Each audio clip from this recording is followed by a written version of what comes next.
Today, the United States informed us they will be imposing 25% tariffs on Canadian exports to the United States and 10% on Canadian energy. A decision that, should they elect to proceed with, should take effect on Tuesday, February 4th. Tonight, first, I want to speak directly to Americans, our closest friends and neighbors.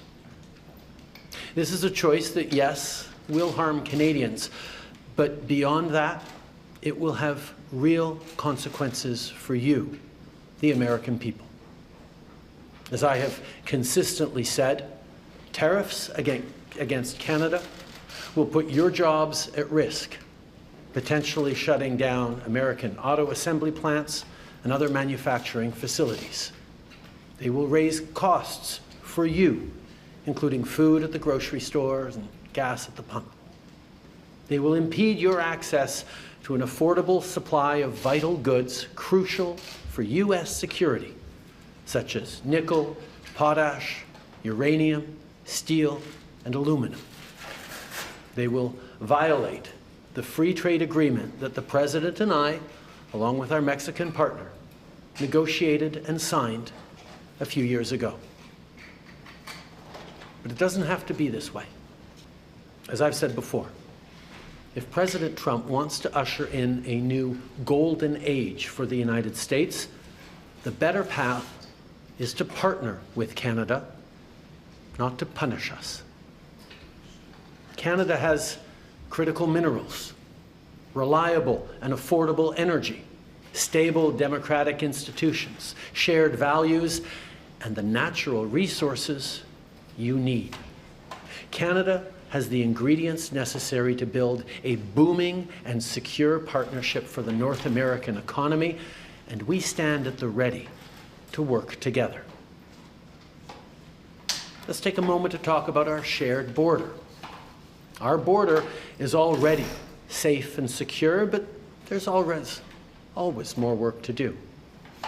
Less than 1% of fentanyl, less than 1% of illegal crossings into the United States come from Canada. But hearing concerns from both Canadians and Americans, including the American president himself, we're taking action. We launched a $1.3 billion border plan that is already showing results, because we too are devastated by the scourge that is fentanyl, a drug that has torn apart communities and caused so much pain and torment for countless families across Canada, just like in the United States. A drug that we too want to see wiped from the face of this earth. A drug whose traffickers must be punished. As neighbors, we must work collaboratively to fix this. Unfortunately, the actions taken today by the White House split us apart instead of bringing us together. Tonight, I am announcing Canada will be responding to the U.S. trade action with 25% tariffs against $155 billion worth of American goods.